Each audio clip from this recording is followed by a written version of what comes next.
Hello and welcome again my friends and dear student, myself Mahendra Devanda. आज के इस video में हम बात करेंगे phylum Ctenophora, general characters and classification, यानी जो फाइलम टीनोफोरा है उसके सामान्य लक्षण और उसके वर्गीकरण के बारे में बात करेंगे। उससे पूर्व वीडियो में हम फाइलम सिलेंट्रेट्स, जिसको हम निडेरिया भी कह रहे हैं, उसके बारे में जान चुके हैं। यहाँ पर फाइलम टीनोफोरा के कुछ एग्जाम्पल्स हमें दिखाई दे रहे हैं जो कि आपको चमकदार दिखाई दे रहे हैं। ये समुद्री आवास में पाए जाते हैं और हमें इस प्रकार से चमकीले दिखाई पड़ते हैं।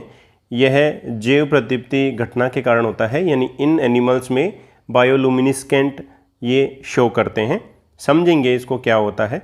सबसे पहले हम फाइलम टीनोफोरा के सामान्य परिचय के बारे में समझते हैं, यानी इसके बारे में बेसिक जो टर्मिनोलॉजी है उसको समझते हैं। उसके बाद में हम जनरल कैरेक्टर्स और उसके बाद में हम क्लासिफिकेशन के बारे में बात करेंगे। Ctenophora name derived from Greek word. जो टीनोफोरा जो शब्द है वो ग्रीक भाषा के शब्दों से ओरिजिनेट हुआ है, जिसमें है टीनी। टीनी का मतलब होता है कोम्ब और फोरा मतलब बियरर।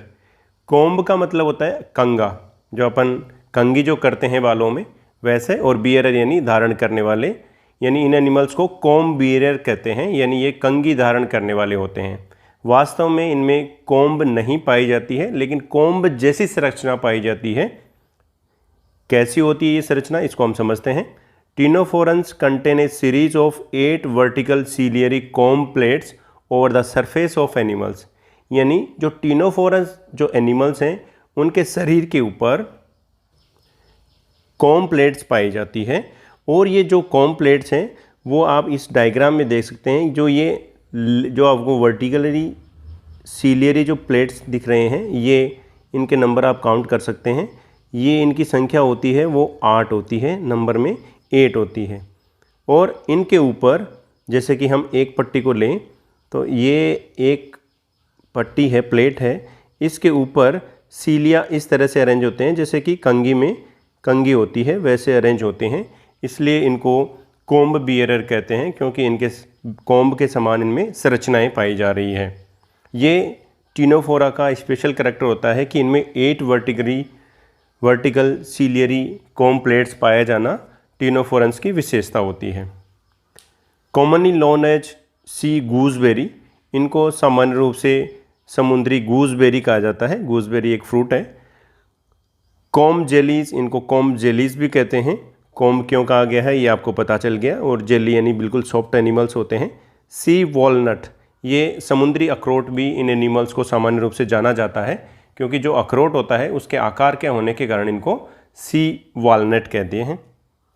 बी हैस्चेक ने 1888 में was place to these animal under a distinct phylum. इन्होंने जो हैस्चेक वैज्ञानिक थे, इन्होंने इन फाइलम्स के ये जो सदस्य थे इनको एक सेपरेट फाइलम बनाया। उससे पहले जो टीनोफोरन्स के जो एनिमल्स थे उनको सिलेंट्रेट्स फाइलम में इंक्लूड किया गया था, लेकिन हैस्चेक वैज्ञानिक ने जो सिलेंट्रेट्स थे वहाँ से इनको सेपरेट करके एक सेपरेट फाइलम बनाया जिसको टीनोफोरा कहा जाता है। Ctenophora name was given by F Eschscholtz. जो एस्केट बोल्ट हैं उन्होंने टीनोफोरा को एक नाम दिया कि ये टीनोफोरा है। माइनर फाइलम, टीनोफोरा एक माइनर फाइलम है। क्यों? क्योंकि लेस नंबर ऑफ स्पीसीज, बहुत ही कम संख्या में इनकी जातियां पाई जाती है, and low contribution ecological importance, और इकोलॉजी की दृष्टि से इनका महत्व बहुत ही कम होता है। यानी ये फूड चेन में अपना योगदान बहुत ही कम देते हैं, क्योंकि इनमें न्यूट्रिशन वैल्यू बहुत ही कम होती है। इस कारण इनका फूड चेन में कोई खास योगदान नहीं होता है। और ऐसे फाइलम जिनमें नंबर ऑफ स्पीसीज कम हो और उनका इकोलॉजी में योगदान बहुत ही कम हो, उनको हम माइनर फाइलम की कैटेगरी में रखते हैं। तो टीनोफोरा है वो एक माइनर फाइलम है। अब हम समझते हैं एक स्पेशल कैरेक्टर जो कि फाइलम टीनोफोरा में जो पाया जा रहा है उसको हम देखते हैं। इसको हम कहते हैं बायोलुमिनिस्केंट। ये इसको हिंदी में कहें तो इसको कहते हैं जैव प्रदीप्ति। जैव प्रदीप्ति इसको कहते हैं, यानी जो जीव हैं वो चमकदार होते हैं, चमकीले होते हैं। The property of a living organism to emit light from the body, यानी जीवित जीव जो कि अपने शरीर से एक प्रकाश उत्पन्न करते हैं, लाइट उत्पन्न करते हैं, इस नेचर को हम जैव प्रदीप्ति कहते हैं। Is a special characters of phylum Ctenophora, जो कि एक फाइलम टिनोफोरा का एक विशेष लक्षण है। यहाँ आप टिनोफोरा के एनिमल्स को देख रहे हैं। ये आपके दिवाली में जब आप रंग बिरंगी जो लाइट लगाते हैं उस तरह की आपको दिखाई पड़ रही है। ये टिनोफोरन्स जो एनिमल्स हैं इसमें इस तरह की बायोल्यूमिनिस्केंट नेचर के होते हैं। ये इनमें पाए जाने वाली विशेष प्रकार की प्रोटीन्स के वजह से होता है, जिनमें ऑक्सीडेशन होने के कारण ये लाइट एमिट करते हैं, कुछ प्रकाश उत्पन्न करते हैं जो कि अलग अलग रंगों का होता है। अब हम समझते हैं जनरल कैरेक्टर्स, यानी फाइलम टिनोफोरा के सामान्य लक्षणों को समझते हैं। सबसे पहले हम इसमें नंबर ऑफ स्पीसीज़ की बात करें, यानी टिनोफोरा में कितनी स्पीसीज़ पाई जाती है, तो लगभग 199 स्पीसीज़ ये रिपोर्ट की गई है। ये 2019 का डाटा है। 199 स्पीसीज़ पाई जाती है और ये जो स्पीसीज़ का नंबर है थ्रू आउट द वर्ल्ड होता है, यानी पूरे संसार भर में इतनी स्पीसीज़ पाई जाती है। हैबिटेट की बात करें, यानी ये कहाँ पर पाए जाएंगे, तो all animals are found in marine water, यानी जितने भी सदस्य हैं इनके वो सभी समुद्री पानी में पाए जाते हैं। इससे पूर्व में हमने सिलेंट्रेट्स के बारे में जाना, तो सिलेंट्रेट्स में अधिकांश जो उनके सदस्य थे वो मैराइन हैबिटेट में पाए जाते हैं, लेकिन कुछ सदस्य उनके फ्रेश वाटर में पाए जाते थे। ऐसे ही जो फाइलम पोरीफेरा था उसमें भी अधिकांश जो मेंबर थे वो समुद्री आवास में पाए जा रहे थे और कुछ सदस्य फ्रेश वाटर में पाए जा रहे हैं। लेकिन टिनोफोरा के जितने भी सदस्य हैं वो एक्सक्लूसिवली यानी पूरे समुद्री पानी में ही पाए जाते हैं। इसके अलावा इन्वर्टिब्रेट्स में एक फाइलम है जो कि इकाइनोडर्मेटा है, उसके सदस्य भी पूर्ण रूप से समुद्री आवास में पाए जाते हैं।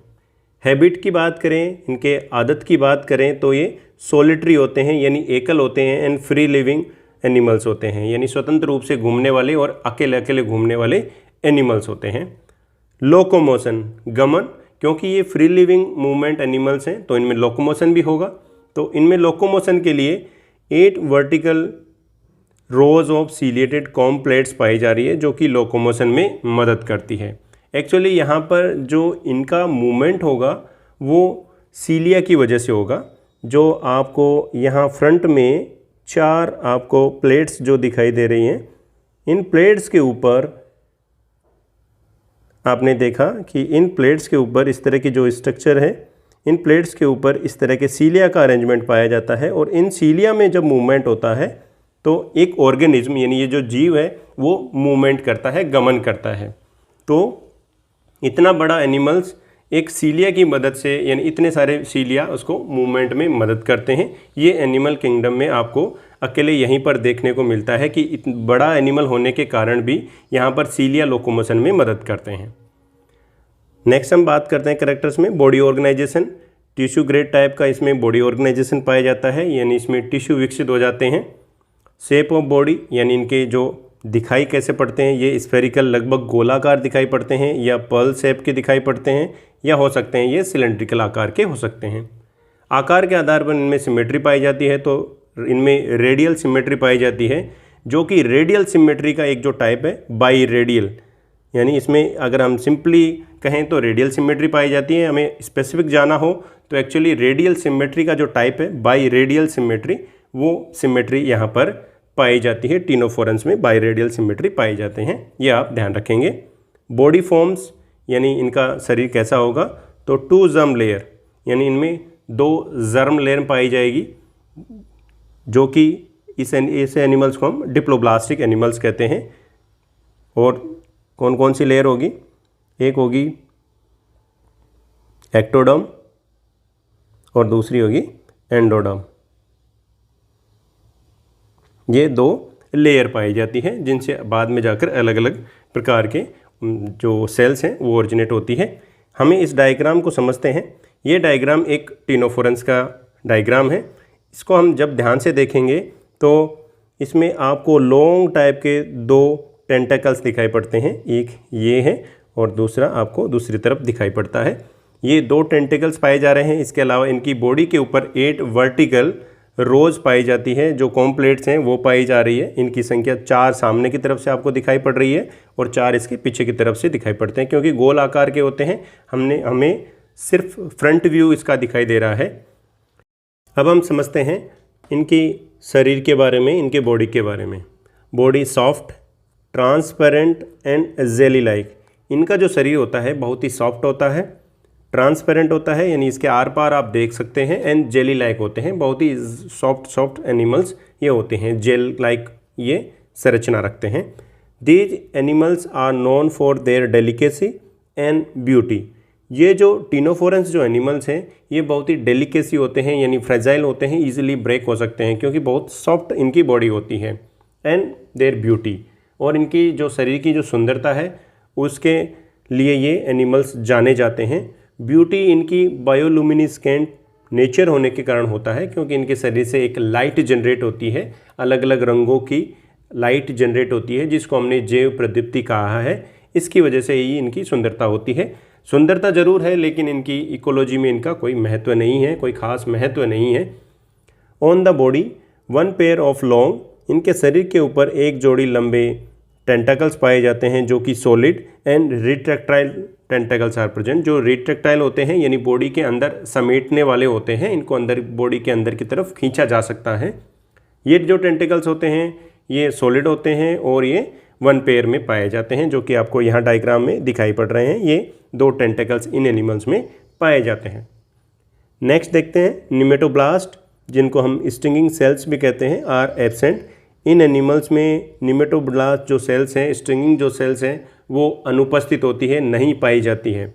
सो इनको एनिडेरिया भी कहा जाता है।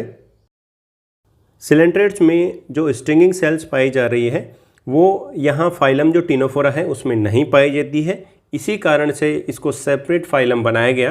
पहले इसको टीनोफोरा जो फाइलम है इसको सिलेंट्रेट्स फाइलम के अंतर्गत रखा गया था, लेकिन बाद में इसको एक सेपरेट फाइलम बनाया। और क्योंकि इसमें जो स्टिंगिंग सेल्स हैं, निमेटोब्लास्ट सेल्स हैं, वो नहीं पाई जाती है। तो इनमें इनके स्थान पर क्या पाया जाता है, वो है colloblast.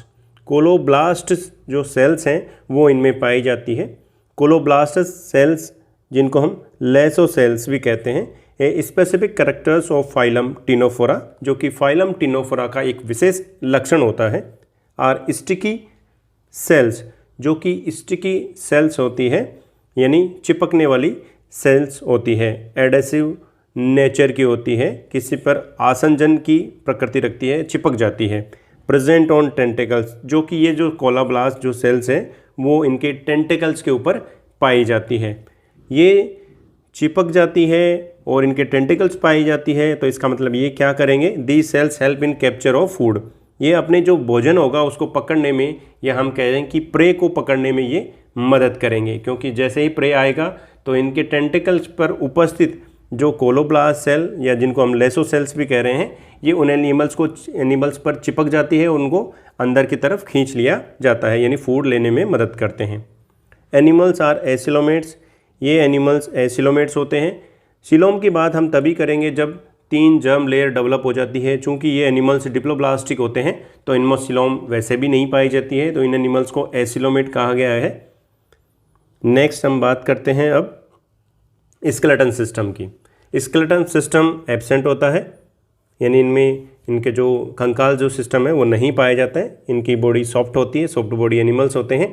Excretory system and respiratory system are absent, दोनों सिस्टम एब्सेंट होते हैं। लेकिन सिस्टम एब्सेंट होते हैं लेकिन प्रोसेस तो होगी, यानी ये एक्सक्रीशन की क्रिया भी करेंगे और रेस्पिरेशन की क्रिया भी करेंगे।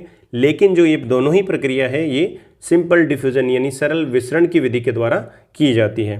Process of excretion and respiration bye simple diffusion, क्योंकि एक्सक्रीशन में हमें क्या करना है, कुछ जो वेस्ट मटेरियल है जैसे कि इसमें, क्योंकि ये समुद्र में पाए जाते हैं तो ये अमोनिया का उत्सर्जन करेंगे, जिनको हम अमोनोटैलिक कहते हैं। तो अमोनिया का उत्सर्जन करने के लिए इनको अधिक मात्रा में पानी की आवश्यकता पड़ती है। क्योंकि समुद्र में है तो एक्सेस मात्रा में वहाँ पर पानी ही है, तो ये इजीली डिफ्यूजन के द्वारा अमोनिया का उत्सर्जन कर देते हैं। ऐसे ही रेस्पिरेशन में O2 और CO2 का हमें एक्सचेंज करना होता है, तो वो भी बाय डिफ्यूजन प्रोसेस हो ही जाती है। डाइजेशन की बात करें, यानी इसमें पाचन से संबंधित बात करें, तो डाइजेशन इज एक्स्ट्रा सेल्यूलर, जो पाचन की जो विधि है वो एक्स्ट्रा सेलुलर यानी बाह्य कोशिकीय होती है, एंड इंट्रा सेलुलर और अंतः कोशिकीय भी इनमें पाचन होता है, यानी कोशिका के बाहर और कोशिका के अंदर भी पाचन होता है, जैसा कि हमने पढ़ा सिलेंट्रेट्स में। यानी जो इससे पहले वाले जो फाइलम के बारे में हमने जाना तो वहाँ पर भी extra cellular and intra cellular digestion की प्रक्रिया होती है, यानी पाचन की क्रिया होती है। एक्स्ट्रा सेलुलर का मतलब आप समझ गए होंगे कि सेल के बाहर की तरफ एक कैविटी में वहाँ पर पाचन की क्रिया होती है, और अगर सेल के अंदर की तरफ पाचन होता है तो हम उसको इंट्रा सेलुलर डाइजेशन की प्रोसेस में शामिल करते हैं। तो यहाँ पर जो डाइजेशन होगा दोनों प्रकार से होगा। कार्निवोरस यानी ये जो एनिमल्स हैं उसको शिकार करके, मांसाहारी होते हैं, जो छोटे छोटे एनिमल्स होते हैं उनको ये शिकार करके खाते हैं। Ctenophorans have no true anus, mouth तो इनमें पाया जा रहा है, जैसे कि डायग्राम में देख पा रहे हैं, माउथ तो इनमें पाया जाता है, लेकिन वास्तविक जो एनस होता है वो यहाँ पर नहीं पाया जाता है, क्योंकि यहाँ पर किसी प्रकार का स्फिंक्टर्स, किसी प्रकार की मसल्स का यहाँ पर नहीं पाए जाने के कारण ये यहाँ पर हम इसको ट्रू एनस नहीं कहते हैं। तो the central canal open towards the aboral and by the two small pores, यानी जो माउथ है उसके अपोजिट को हम कहते हैं अबोरल एंड। तो उसके अबोरल एंड की तरफ दो छोटी छोटी ओपनिंग होती है, जिनको हम यहाँ पर ट्रू एनस नहीं पाया जाता है, लेकिन आप कह सकते हैं कि यहाँ पर दो पोर पाए जा रहे हैं, through which a small amount of egestion can take place, जहाँ पर कुछ मात्रा में जो वेस्ट मटेरियल हुआ उसको बाहर कर दिया जाता है। यहाँ पर माउथ के बाद में आप इसमें जो फेरिंग्स कुछ एक कैनाल होती है, उसके बाद में जो पैरागैस्ट्रिक कैनाल्स हैं वहाँ पर एक्स्ट्रा सेलुलर डाइजेशन होता है, और उसके बाद में जो भी वेस्ट मटेरियल होगा उसको अबोरल कैनाल से होते हुए एनल कैनाल के थ्रू, जिनकी दो ओपनिंग होती है, उनसे बाहर कर दिया जाता है। नेक्स्ट बात करते हैं सेंसरी यानी संवेदी के बारे में, यानी इनमें संवेदने के लिए क्या पाया जा रहा है।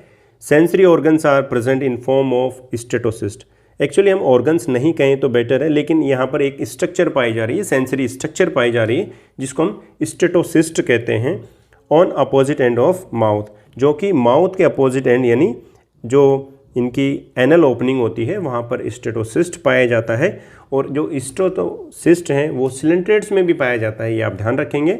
और इनका काम क्या होता है, ये बॉडी को बैलेंस करने में मदद करते हैं स्टेटोसिस्ट, जो कि ये जब तैरेंगे तो इनमें जो बैलेंस बनाने का काम होगा वो स्टेटोसिस्ट के द्वारा ही किया जाता है।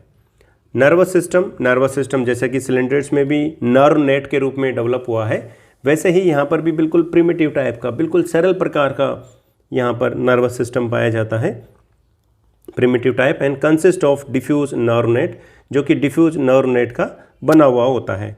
डिफ्यूज नर्व नेट का मतलब ये हो गया कि उसमें जो सिग्नलिंग होगी वो किसी एक डायरेक्शन में नहीं होगी, वो रैंडमली चारों तरफ जो न्यूरॉन्स हैं उसमें चारों तरफ सिग्नलिंग होगी, यानी उसका मैसेज चारों तरफ ही जाता है। लेकिन जैसे हमारे में पूर्ण विकसित जैसे न्यूरॉन पाए जाते हैं, उनमें एक पार्ट से, एक्सॉन वाले पार्ट से होते हुए जो टीलोडेंड्रोन है वहाँ तक मैसेज जाता है, लेकिन यहाँ पर रैंडम मैसेज जाता है, इसलिए इनको नॉन पोलर या अपोलर की नाम देते हैं, क्योंकि यहाँ पर कोई पर्टिकुलर डायरेक्शन नहीं होती है। सेंट्रल नर्वस सिस्टम एब्सेंट होता है, यानी इनमें किसी प्रकार के दूसरे सिस्टम नहीं पाए जाते हैं। आप इस डायग्राम में जो ये स्टेटोलिथ है, स्टेटोसिस्ट जिसको कहते हैं, स्टेटोलिथ इन कणों को कहते हैं, कैल्शियम कार्बोनेट के ये कण होते हैं जो कि बैलेंस बनाने में मदद करते हैं। यहाँ पर आप इन कॉम्प्लेट्स को भी देख सकते हैं कि आप ये जो स्ट्रक्चर है इसके ऊपर इस तरह से कॉम्प्लेट्स पाई जा रही है, ये इनकी कॉम रो दिखाई दे रही है। अब हम सब बात करते हैं रिप्रोडक्शन के बारे में, प्रजनन के बारे में। तो इनमें एसेक्सुअल रिप्रोडक्शन एब्सेंट होता है, जो कि यहाँ पर पहली बार हमें देखने को मिला है कि यहाँ पर एसेक्सुअल रिप्रोडक्शन एब्सेंट होता है। इससे पूर्व सिलेंट्रेट्स में भी एसेक्सुअल रिप्रोडक्शन पाया जाता है और पोरिफेरा में भी एसेक्सुअल रिप्रोडक्शन पाया जा रहा था, लेकिन यहाँ पर ओनली सेक्सुअल रिप्रोडक्शन पाया जाता है। Sexual reproduction are present, metagenesis absent, इनमें मेटाजेनेसिस यानी पीढ़ी एकांतरण इनमें नहीं पाया जाता है, जो कि सिलेंट्रेट्स में जो पाया जा रहा था वो टिनोफोरन्स में जो मेटाजेनेसिस है वो नहीं पाया जाता है, क्योंकि यहाँ पर पीढ़ी का एकांतरण नहीं होता है। क्योंकि हमने देखा था कि जो सिलेंट्रेट्स है वहाँ पर पोलिप और मेडुसा अवस्था पाई जाती है और उनमें एकांतरण होने की वजह से हमने इसको नाम दिया मेटाजेनेसिस, जो कि टिनोफोरंस में नहीं पाया जाता है।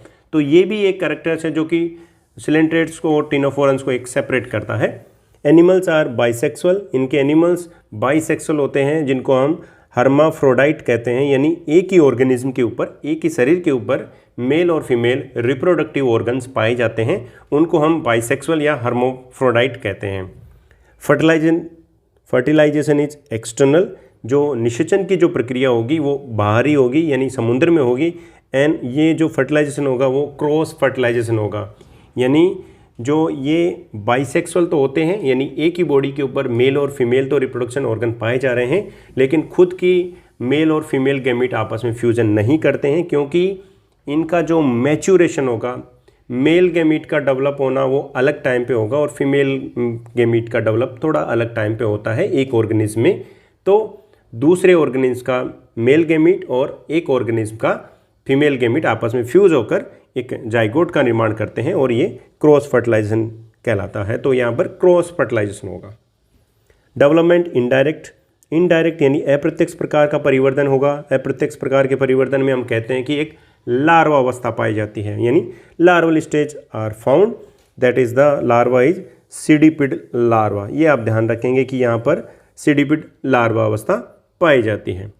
Regeneration and paedogenesis generally found, इनमें रीजनरेशन यानी इनकी बॉडी को अगर हम बांट दें तो वो पूरे ऑर्गेनिज्म को बना लेता है, या कुछ पार्ट्स को ये वापस रीजनरेट कर लेता है, बना लेता है। और पीडोजेनेसिस यानी कुछ ऑर्गेनिज्म ऐसे होते हैं कि वो पूरी एडल्ट स्टेज में पहुंचने से पहले ही रिप्रोडक्शन करने लग जाते हैं।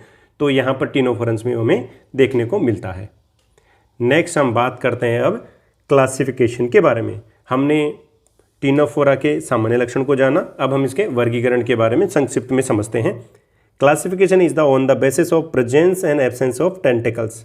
इनमें जो टेंटिकल्स पाए जा रहे हैं वो ऐसा नहीं है कि सभी में पाए जाएंगे, जिनमें पाए जाते हैं उनको हमने अलग क्लास में रखा और जिनमें नहीं पाए जाते हैं उनको हमने अलग क्लास में रखा। तो इनका जो क्लासिफिकेशन है टेंटिकल्स के पाए जाना या टेंटिकल्स के अनुपस्थित होना के आधार पर हमने इसको फाइलम टिनोफोरा को दो क्लासेस में डिवाइड किया है। क्लास फर्स्ट है टेंटाकुलाटा एंड क्लास सेकंड है नूडा। ये दो क्लास है, टेंटाकुलाटा एंड नूडा। एक एक को समझते हैं, संक्षिप्त में समझते हैं। सबसे पहले क्लास फर्स्ट में टेंटाकुलाटा। ये animals adult animals contain 2 long solid tentacles.